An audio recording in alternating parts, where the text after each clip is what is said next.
We're excited to be back. This is Yoke and Thomas Ramstad, all the way from Norway, and I'm from South Africa. And today we have something exciting. I was watching a miniseries on Disney this weekend called Dropout, and it really fascinated me and horrified me deep to my core. And as I was going through the rabbit holes and listening to the podcast of the story of Elizabeth Holmes and the rise and fall of a company, Theranos, we realized that this is a perfect case study to discuss values, unethical leadership, and culture. How did you come about this mini series? I was offering my women in leadership course in Dubai last year, and there was a lady from Egypt, and she said to me, I really have to watch this mini series. And I was only able to find it this year on the Disney Channel. And over the weekend, I was messaging her and saying, oh my goodness, I'm so horrified. I can't believe that there was this type of a leader, because many of the examples that we spoke about in the Women in Leadership program was about moving away from a toxic culture. And sometimes what a lot of women do is they almost want to turn themselves into men when they are leaders to be taken seriously. And when you look at the case study of Elizabeth Holmes, she did exactly that. She actually started wearing these designer turtleneck black tops, which was exactly what Steve Jobs wore. She turned her voice into a low baritone voice to be taken seriously. And a lot of journalists actually said that it was completely fake. And they found interviews of her many years ago where her voice was feminine, where she was a nice person. And it's almost, she was trying so hard to be an authority that she became a really mean leader that scared people away. But she was also able to turn on the charm and get into some of the top end people in Washington, D.C., and get these investors on board, because she was this beautiful woman that could turn on the charm, but with her own employees, she was harsh, terrible. That's quite interesting. Okay, do you have an example of a leader where the core values and behaviors had a negative impact on the clients and investors? You earlier mentioned investors. Definitely. Elizabeth Holmes started the business Theranos in, I think it was 2003. And she dropped out of college and used her parents' tuition money to start the business. And she managed to raise something like 700 million in investment. And by the year 24, the company was valued at 4.5 million. But what was interesting is they were completely lying about what the product could do. She was petrified of getting needles stuck into her arm. So she said they were going to bring out this product where, with just one drop of blood, so they would prick your finger and this would go this into this mini canister, and they would be able to do hundreds of medical tests on it. So their whole value proposition was, we want to ensure that healthcare is accessible to everyone. And a lot of people bought into that, and the investors bought into her charisma and this promise, and they completely lied. They even say Steve Jobs, very often when his products were launched, it wouldn't be the final product, it wasn't necessarily ready, but within 6 or 7 months, it would be ready for shelf. While they literally used the investors' money for years and actually unethically tested on patients who got inaccurate results, and that is quite horrifying. So there's some stories on the journalist that broke the story in 2015 where he said the one lady thought she had a miscarriage. There was a person that thought they had diabetes. Another person thought their cancer came back. And what was even like more disturbing for me, Thomas, is I heard on the podcast Bad Blood, written by that journalist, the final chapter, he spoke about the Ebola virus broke out in West Africa, and America was very much involved in putting strategies together to combat this virus and the spread. And suddenly they found that there was the first patient in America that was diagnosed with Ebola, and people were freaking out. And a lot of his care providers had Ebola. And when they actually interviewed people that worked in the labs at Theranos, they said that Elizabeth immediately jumped on that bandwagon and said, we are going to test for Ebola. But they did not have the right equipment. They did not have hazardous suits. Even the system that they had would be really damaging. You can't put that type of virus in there. And they actually did a test over one weekend, and it was underneath an air vent. And strains, not of the full virus, but elements of the DNA of the Ebola virus spread throughout their business. And they weren't even willing to fumigate or bleach their officers. So, no disregard of patients' lives, but even of their own staff. Sort of sense that you're quite upset about their behavior because that is what you're talking about now. But so, what sort of behavior or values did Sonny Balwani and Elizabeth Holmes display that led to many employees resigning after 7 months of working at? One of the whistleblowers, Erica Chung, she answers this question and she said she was working in the labs and she was looking at the tests they were doing and she realized that there were irregularities. And when the results came, their supervisor literally said to them, you have to delete some of the outliers. But that was completely unethical and it didn't work with the data. So she went to the COO, Sunny Balwani, and said to him, I'm really concerned. This is what's happening. This is not what you should be doing in a lab with results. And he simply said to her, just do your job and shut up. And she actually said to him, it's unethical to test on patients and give them these results. And he had a very negative demeanor and he would just yell at people, throw things around. So when he was unwilling to actually listen to her, that completely clashed against her values. Because when she wanted to join the business, she was like, I want to make a difference to healthcare. She came from living in a caravan for many years and then she was able to study and she really had to really work well to get a degree.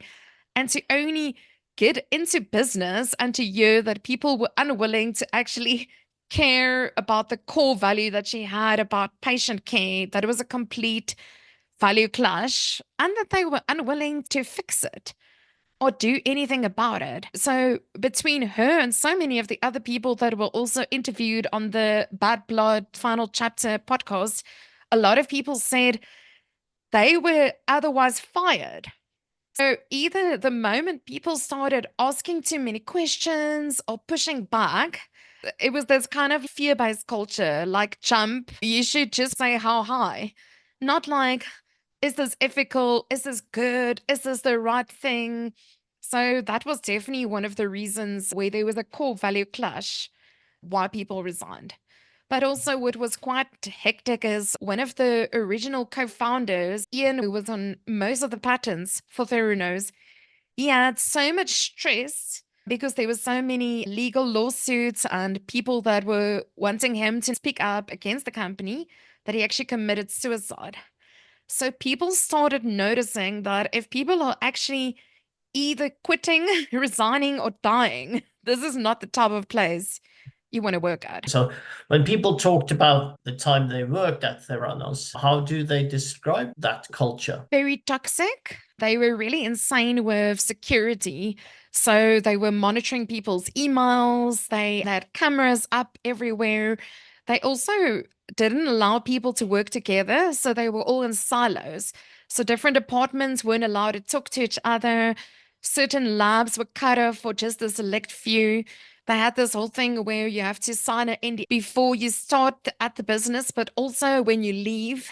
So you're not allowed to say anything to anyone or even afterwards, which really caused a lot of drama when the whistleblowers wanted to speak up because of the NDA. So Tyler Schultz and his parents ended up paying more than 500,000 US dollars in legal fees because he was willing to speak to a journalist about the unethical things that were happening. So it's definitely not the kind of place you would want to work at. I remember Tyler in an interview saying there were two worlds. So the one world was the carpeted world, And that's when you were speaking to her, you were inspired, motivated. This is my vision. That's what we're doing. And then he said the moment you went to the lab, the tiled world, it was terrible. The reality was not at all what she painted. So a lot of people that I think that work, like let's say in the IT division or the marketing teams, they didn't really know that the product wasn't working. But it was still that kind of environment where do your job and shut up and don't ask any questions. So if they looked out over the offices, they could see people were being shouted at, things were being thrown. So a very scary environment.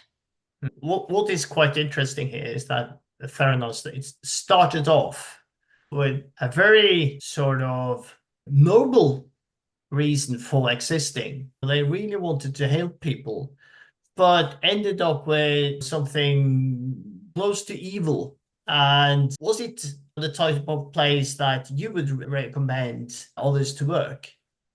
No, I would also say sometimes people think that as a owner or CEO, you can just hire a team of brilliant people that can do the work for you. But I think the problem with her as CEO and the COO is they had no medical knowledge themselves. She had dropped out of college. So they didn't actually have the basis or the understanding of what was possible. So possibly when their teams pushed back, they were very narcissistic and in their own heads to say, like, I know everything, don't tell me anything. So they had this almost God complex. But the reality was, what was quite interesting, a lot of the people that were skeptics that came out and that eventually did a lot of work to help reveal the truth was one of the Stanford professors in the medical side who said Elizabeth Holmes was always a fraud. She just thought you could fake it till you make it, but she had no medical knowledge or qualifications to actually understand how this works. So I think sometimes people have a disconnect in their brain and they don't have that growth mindset to actually listen. So sometimes it's very good that if you go into a specific type of business, you need to have the qualifications and the real know how. It's not only doing a sleek presentation or looking pretty and speaking to investors. Is it actually working? And are you ever going to get it to work?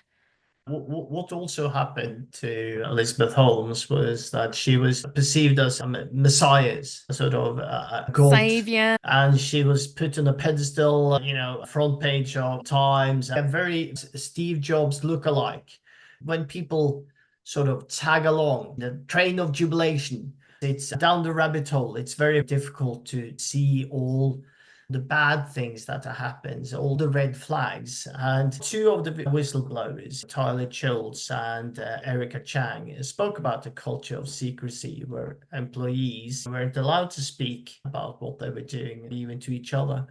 And they tried to address the red flags, and they actually did that by going to actually confront somebody they trust. And they raised their concerns with the CEO and with Tyler's grandfather, who was on the board of directors.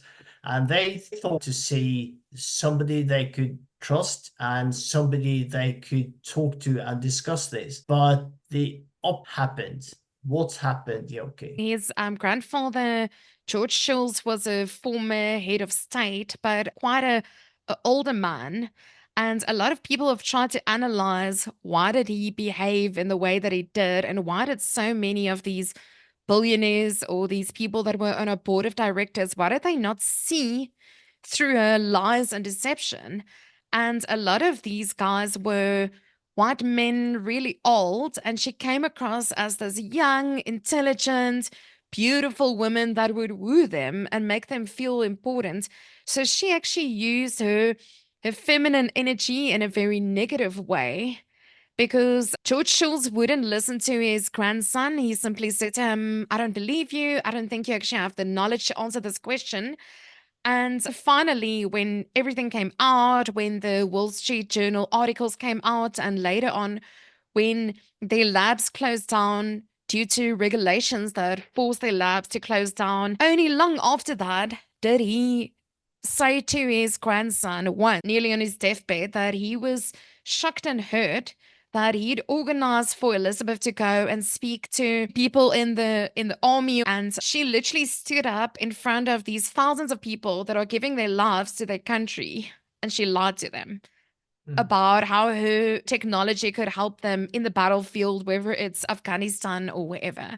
Tyler actually said that his grandfather never formally apologized, but that was probably the closest that he ever got to it. And what was quite mm, disturbing is in our brains, very often what we believe, no matter what evidence are presented to you, you will fight on those convictions because it's your belief unless you change your belief. And he had bought into the belief that what Elizabeth was saying was the truth, and possibly it would have been too hurtful for him to realize and publicly say that he made a mistake. I can't speak on his behalf, but it was quite damaging to see that sometimes people will choose other people above their own family because they have the right charisma, buy-in, because they look authoritative, because they've raised all of these millions for a business, because they're on the covers of these magazines.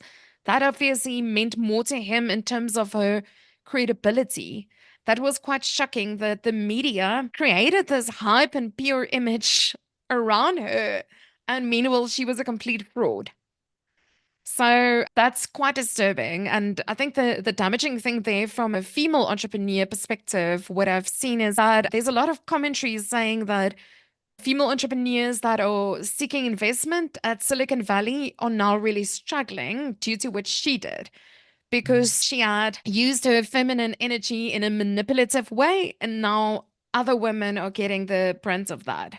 One investor literally said to this one lady that she needed to color her hair so that she could look different from Elizabeth Holmes.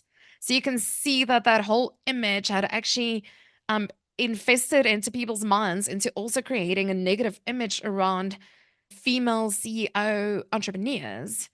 But I just think that she was just a huge example of an unethical leader. So whether she was male or female doesn't really matter. It's a big case study of a big disaster and how it affected their business bottom line, because they ultimately were valued in the billions, and eventually she's now in jail for 11 years and she has to pay restitution of more than 9 figures for probably the rest of her life, as well as her ex-partner. So sometimes to actually see that how you behave and the values you have could actually allow your company to collapse. Yeah, because Elizabeth Holmes and Sunny Balwani, they are just one example. You have Exactly. Madoff, you have a lot of examples. I think it's wrong to talk about men and women because this is something that is happening all the time. So Elizabeth Holmes and Sunny Balwani, they were quite cruel to people, and they believed that all people were replaceable, and that when the moment somebody stepped out of line or asked too many questions, they were fired. Why? Why is it so important, for leaders to embrace people that actually asked tough questions? The sort of the tough, annoying questions. I love the work of Patrick Lencioni, and he always speaks about the importance of having healthy debate. So I think if a leader can realize that they might have tunnel vision and that their employees could have a different perspective or a different viewpoint, and they could notice risks or opportunities that they might not be aware of.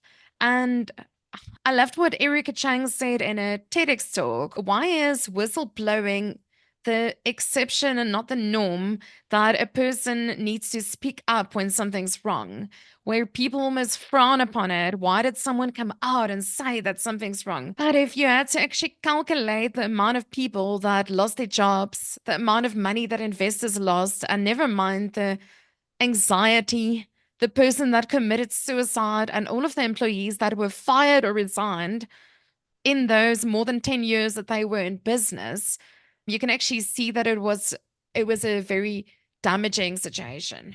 I, So I think I, it's I important that, like you say, to rather encourage the employees to speak up and to have that. You always speak about psychological safety, to create a space where people can Say, let's hash it out. Let's see what's working, what's not. Come to us if you have any concerns. So whether it's in your town halls, or they could set up a meeting with you, or there could be a suggestion box or whatever, but to actually have that culture where people can Mm, speak about things. mm. Yeah. Because it is very difficult. And I think one of the most profounding examples is that when Tyler and Chang, when they went to Tyler's grandfather, and instead of his grandfather doing his own sort of research and just listen, okay, I listen to you. You might be a bit paranoid, but even so, I'm going to look into this and do my own research. But he didn't. He was more afraid his name, his It's image. reputation. Mm. I'm not quite sure if I remember this correctly, but he talked about sort of abandoning Tyler, sort of pushing him out of the family, He if I did. remember He correctly. Yes, did. that is terrible. And even as you said, close to his deathbed, even then, he did not admit that he was wrong. He was close, but not quite. And then we asked people to become a whistleblower. And this was just in the family. And suddenly you realize that you confront a whole community, a huge, a big corporate company, and you feel quite alone. So, yes, we So had it's to like do some changing that changes. around to actually Yes, not make it strange for people to just ask questions and to rather have that environment where people yes, can ask questions. So, Thomas, yes, I have some questions for you. Where did you yes. learn about values for the first time? That is a good question because it's values on a personal level when I sort of realized that those are values, and then you have professional. I'm going to do the sort of the professional experience first. That was my first job back in 1995. In those days, you didn't talk about culture, you didn't talk about psychological safety, you didn't talk about values in the same way. But what was really important for ABB was your behavior, how Mm. you behaved, and that you should behave correctly. And so what they did, they had something called Flecht University, and it was really good because what they ran you through various of scenarios, and they had actors acting out these scenarios, and they had a dialogue, and they had a meeting where they, for example, they tried to bribe you. They started off with a more face-to-face direct attempt to bribe you, and then you had a more subtle scenario, and they asked you questions, dilemmas afterwards. They presented you with dilemmas and they asked you, okay, how would you behave? And I think that is an excellent method or introduction to values, because what you need is actually behaviors from your employees. They have values, but what you need to introduce them to is actually how should you behave, and what do we expect from you, and how do we want you to behave. And I didn't think of it then as values, but looking back, and when we talk about this, yes, those are values, and they are values put into action. So Much that better. is my first experience and connecting those two. Do you believe that values are important? It sounds like you believe that, but why do you think behavior is even more important than values? Yes, you're totally right. I think values are important and they are inherent in us, but behavior is visible. It is what you do, and it's very difficult to hide. When you are a leader, it's easy to talk about behavior rather than values, because let's say when you have Theranos and you have Elizabeth Holmes, let's say one of their values was integrity. And integrity is just a word, and it means different things to different people. But if she had integrity, actually integrity, she would not behave the way she did. And I usually say when it comes to bringing up kids, is that you should not be afraid that your kids don't do what you say. You should be afraid of that your kids do what you do. It's the same thing because you have values, and if you live by your values and you do what you say you're supposed to do, and the kids will actually do the same things as you do, and it's the same thing applies to the company as well. Definitely. Why is it essential for leaders to align their actions with their core values? And what are the benefits for their teams and their organizations? It's it's very important for leaders to align their core actions with their core values because, for example, let's say one of our values in the company is to be innovative. That means that when you have a team and they seek out to find a solution on a problem, they want to do discovery. And discovery costs money. If you have a leader and she enters the room and say, okay, what are you doing? What are you up to? Tell me something funny or interesting. And the team say, we're going back to discovery phase because we found out this and this and this. And if being innovative is part of the company's core values, the leader should say, oh, wow, that's quite interesting. Why are you doing that? I thought you did discovery last week. And then they tell the story, but it wasn't sufficient. We have to redo it. And they say, okay, that's great. But if she doesn't play the core values and if she does not behave according to what the company believes in, she would probably say, oh, but you can't do that because that will cost us money. You have to go on to the next stage. And then you have a gap between the core values and her behavior. And people will sense that gap. And that's a red flag. So it's literally like seeing how your behavior as a leader is aligning to the core values of the business and bringing it back to the employees. And that's where the innovation thing came in.